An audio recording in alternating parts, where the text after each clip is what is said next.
Marneuli Bələdiyyəsinin Tamaris kəndində Tamaroba bayramına həsr olunmuş tədbir keçirildi. Kənddə olan müqəddəs Çartamar adına kilsədə dualar oxundu. Vətənim Gürcüstanın övladlarını bayram münasibəti ilə təbrik edirəm. Dinimizi təbliğ edən hörmətli insanları, Tamaris kənd sakinlərini və ölkə əhalisini təbrik edirəm. Uzun ömür, can sağlığı arzulayıram. Dualar oxunandan sonra sakinlər kəndin mərkəzində təşkil olunan tədbirə qoşuldular. Kəndin mərkəzində tədbirlə paralel olaraq Gürcüstanın müxtəlif güşələrinə uyğun mətbəx, etnoqrafik sərgilər təşkil olundu. Bu güşələri Georgiyata yerli sakinlər, hakimiyyət və ölkənin digər dini nümayəndələri ilə birlikdə gözdən keçirdi. O tədbir sakinlərini Tamaroba münasibəti ilə təbrik elədi. Bu gözəl bayram münasibəti ilə Gürcüstanı təbrik edirəm. Tamaroba həm dini, həm də milli bayramımızdır. Bugün bizim üçün çox möhtəşəm günlərdəndir. Kəndimizin adı da müqəddəs Çartamarın adı ilə adlandırılıb. Kəndin adı Tamarisdir, yəni bu kənd Tamarın kəndidir mənasını verir. Millətimiz müqəddəs Tamarı fəxrlə yad edir. Çünki Çartamarın dövrü tariximizə qızıl dövrü kimi həkk olunub.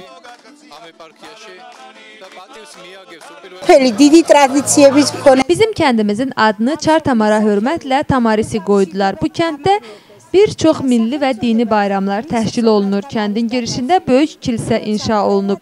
Ona da müqəddəs Tamarın adı qoyuldu. Bu da Çartamarın kəndidir. Hamımızın bayramı mübarək. Mən burada İmeretini təmsil edirəm. Böyük məmnuniyyətlə bu tədbirə qoşulmuşuq. Tamaris uşaq bağçası nümayəndələri olaraq Xevsuretini təmsil edirik. Xəncəl hazırlayırıq. Tamarislərin bayramı mübarək.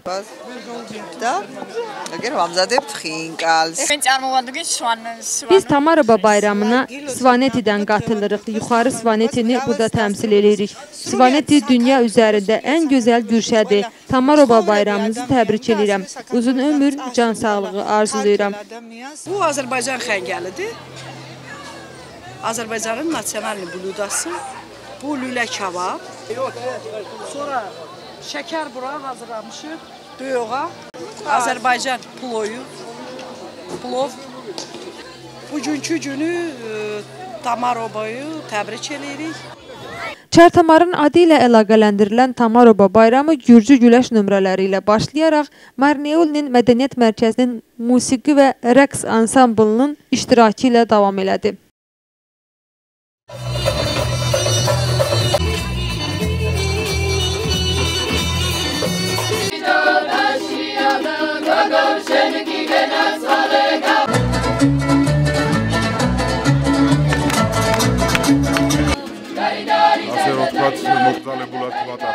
Tamaroba bayramınız mübarək. Hazırda Tamaris kəndindəyik. Təntənəli tədbir keçirilir. Təqdirə layiq tədbirdir. Biz daha miqyaslı tədbir keçirilməsini istəyirdik. Amma Kabulətdə baş verən faciə ilə əlaqədar miqyaslı keçirməyi məqsədyönlü hesab etmədik. Gələn il bu tədbir daha geniş keçiriləcək.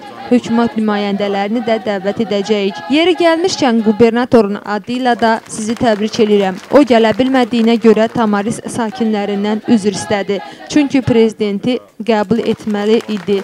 Bugün prezident Rustaviya gəlməlidir.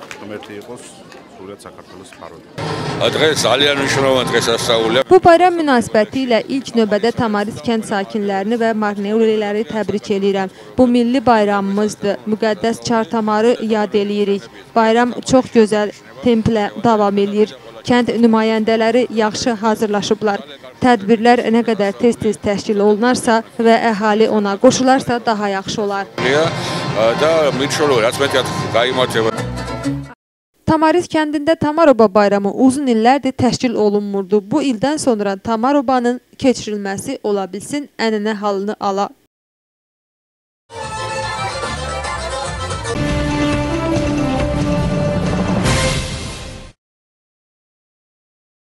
Qızılacılı kənd sakinləri etiraz aksiyası təşkil elədilər. Sakinlər kəndin daxili yollarının reabilitasiya olunmasını, yollara zibil qutularının yerləşdirilməsini və bayır işıqlarının quraşdırılmasını tələb edirdilər. Onların sözlərinə görə infrastruktur problemlərinin həlli tələbi ilə 1000 nəfərin imza atdığı ərizəni yerli hakimiyyətə təhvil veriblər. Qızılacılılar deyirlər ki, kənddə infrastruktura problemləri yalnız icra başçısının bu kənddəki səlahiyyətli nümayəndəsi İsmail Əskərovun yaşadığı küçədə həllini tapıb. Onlar kənd nümayəndəsini Qızılacılıya ayrılan məbləği məqsədyönlü xərcləməməkdə təqsirləndirirlər. Həm Gürcüstan bizim evimizdir cəmiyyətinin sədr olaraq mən ölkədən, hökumətdən xahişim budur ki, biz bu Qızılacılı kəndində daimi yaşayırıq, Gürcülərlə mehriban yaşayırıq. Biz nətər Gürcülərlə nətər mehriban yaşayırıq bu kənddə, biz burada qalasıyıq. Biz heç yerə gedəsi deyik burada. Mənim hökumətdən xahişim budur. Marnol rayonunda, Qamquyobada siyasətlərlə mafiya yaranıb burada. Birlikdə xalqın sözünü eşitmirlər, qavırsanlığımızı satırlar. Gruppa, это группа, отдельная группа. Qamquyol, это группа, там сколько люди, там nə qədər orada xalq yaşayır, hamısı bir qruplaşmadır. Siyasətlə, deputatla birləşiblər. Dəfələrlə qubernatora, dəfələrlə Qamquyobaya çıxış eləmişik. Demişik ki, bizi rahat bırakın yaşayaq. Мимартет Qamquyobaskan çıxadebit. Конечно, и вчера тоже. Я несколько раз Metreveli ilə görüşmüşəm, Metreveli ilə. Topçaşvili ilə görüşmüşəm. Mən xahiş eləmişəm ki, bizim küçələrimiz будет говорить. Уже третий год говорят будет. И что вы требуете сейчас? Дорога, чтобы нормально жить, маршрут не ходит. Из Марнеули сюда 5 лари. 5 лари. Народ откуда? Все пенсионеры, бедные живем мы здесь. Завод нету, фабрика нету. Чем будем дышать? Нормально, чтобы там бюджета и здесь тоже распределять, как, например, Тамариси, чтобы их депутат, чтобы хорошо строили, хорошо делали. Мы это хотим тоже, наши депутаты, чтобы наш голос, чтобы он слыхал, чтобы там народ что хотят. А ваш депутат из сельсовет что говорит? Знаете, это проблема? Наш сельсовет бюджет взял свой, это маркет имеет, он бар имеет. Перед маркетом он сделал себе асфальт, никуда не тратил. 60 тысяч сельсовет, это государственный бюджет кушал, это сделал свой, это перед магазином асфальт. Ара, сельсовет. Сельсовета есть пекарня, который 200 грамм, это сегодня хлеб пускает. Народ жалко, хлеб должен 500 грамм. Я сколько раз говорю, губернатора, это Гарибашвили, Бадоно Гарибашвили, чтобы слышно это. 250 грамм, 300 грамм хлеб нельзя. Проблема особенно на дороге. Вот смотрите, какие у нас дороги. Маршрутку нам видали, спасибо за это, но маршрутка не может не съехать, потому что яма, она вот чуть не переворачивается, так же нельзя. Это раз. Второе, в селе же выделяли деньги, где это деньги? Почему они дорогу не делают? Самое первое, это где наши деньги? Сказали, людям не дадут, но в селе дали деньги, а где они? Почему наша дорога не делается? А где ушли эти деньги? А мы это не знаем, вот именно где наши деньги? Имя и фамилия ваша? Байрамова Виолетта. Второе, еще у меня есть. Арвица. Еще у меня есть. Потом у нас дороги. 130. Девушка, еще у нас что проблема? У нас мусоры. Ящики нам не выдают, чтобы мусор в ящики бросать. Мы выходим, канаву бросаем. В канаве начинается болезнь. Это нельзя, это гигиена. Это второе. Третье, у нас свет нету по дороге. Ночью ходим. Выходит один парень, я боюсь, допустим. Выходит ребенок, боится. Вот сюда в магазин никто не может приходить, потому что света нету. Это третье. И четвертое у нас. Мы в галошах ходим. Какое время, что мы летом в галошах ходим заради дороги. Где наши деньги, куда они выдаются, я не знаю. Ben İsmail Ömrəddin Qızılacılı vətəndaşı. Ben bu həmişə xalqın tərəfində olmuşam. Xalqın bu gün burada gəlmişəm, yenə xalqımın səsini eşitməyə, xalqa kömək eləməyə. Biz bir neçə nəfər çıxmışıq irəli xalqın qayğısına qalaq, hüquqları tapdalanmış insanlar hüquqlarını geri qaytaraq. Bu çıxışlarımızdan sonra bizim çıxışlarımızdan rayon rəhbəri Merab Topçişvili həmişə bizi provokator adlandırır. Biz provokator deyil. Biz deyirik ki, kəndimizin xalqı çox gözəl yaşasın, küçələrdə işıq olsun, su olsun, qaz olsun, yollar yaxşı olsun.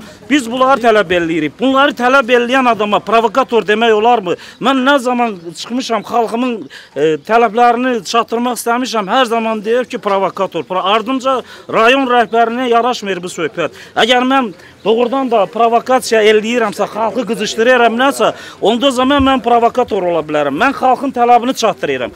Xalq nə istəyir onu deyirəm. Doğrudan da bərbət vəziyyətdədir bu küçə.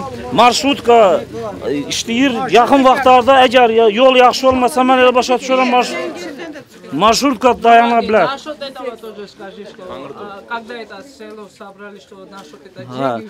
Bu kənd selski proyekt deyirik ki, yəni kənd büdcəsinə gələn pulu, bu büdcəyə gələn pul kəndin yolları, işıqları üçün xərcləməlidir. Bu, bütün kəndin xalqı yığılmalıdır. Hər bir küçədən neçə, bizim Selsovet nə eləyir? Öz yaxın qohumlarını, dostlarını yığır, başqalarını çağırmır iclasda. İclasda pulu haraya bölürlər, xavarımız yoxdur. Yəni, öz arzuları nədir? Həmin arzuları yerinə, xalqın başqa yad insanların arzularını yerinə yetirmir. Мы требуем сегодня, yəni biz tələb eləyirik ki, bugünkü günü Nərimanov küçəsi, keçmiş Nərimanov küçəsində gecə bəxtlər xanım Vika dedi ki, yəni ki, gecə uşaq çıxanda gedə bilmir, küçədə işıq yoxdur, çox düz deyir.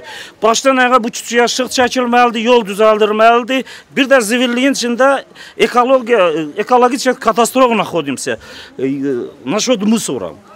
Zibil bütün baş götürür, nəfəs almaq olmur, çox tezlik xəstəliklər əmələ gəlir.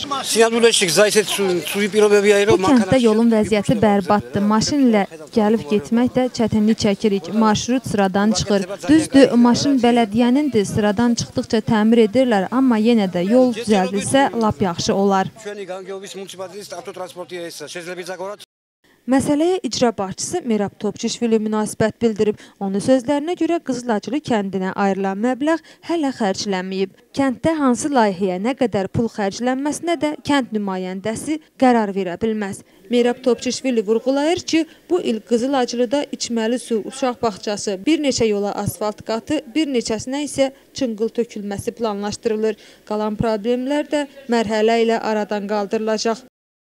Mən ilk öncə onların bu hərəkətinin təxribat olduğunu demək istəyirəm. Birincisi, Qızılacılıda ötən il bir çox layihələr həyata keçirdik. Bu il də bir çox layihənin həyata keçirilməsini planlaşdırırıq. Hər ehtimala qarşı, nə mənim kənddəki nümayəndəm, nə də heç kəs pulu xərcləyə bilməzdi. Hələ layihə üçün hərrac elan olunmayıb, nə də müqavilələr imzalanmayıb. Ona görə də bütün bunlar təxribatdır. Bu il Qızılacılıya 110 min lari kəndə dəstək proqramı çərçivəsində ayrılıb. Bu pul ilə yollar çəkiləcək. Çünki bunu əhali istəyib. Yenə də demək istəyirəm ki, bunu əhali istəyib. Bundan əlavə biz yerli büdcədən də bu kəndə pul ayırırıq ki, məktəbə və məscidə gedən yol təmir olunsun. Bunun üçün 115 min laridən çox pul tələb olunur. Kəndin uşaq bağçasını da prioritet məsələ kimi nəzərdə tutmuşuq. Bağçaya da yol çəkəcəyik ki, körpələr təmiz yol ilə getsinlər. Bu il Qızılacılı üçün 2800 metr məsafədən ibarət yolun asfaltlaşdırılmasını planlaşdırmışıq. Qızılacılıda bir neçə küçəyə çınqıl da səpəcəyik. Uşaq bağçasını da təmir edəcəyik. Aksiyada iştirak edənlərin bəziləri əvvəllər bu kənddə rəhbər vəzifədə çalışaraq cinayət sayılacaq hərəkətlərə əl atıblar. Mən indi heç kimin adını çəkmək istəmirəm. Mən bir şeyə məəttəl qalıram ki, hələ layihə belə təsdiqlənməyib. Heç bilmirəm hardan çıxarırlar ki, kəndin pulu xərclənib. Aksiya iştirakçıları deyirlər ki, tələbləri nəzərə alınmazsa, məsələ ilə bağlı yuxarı orqanlara müraciət edəcəklər.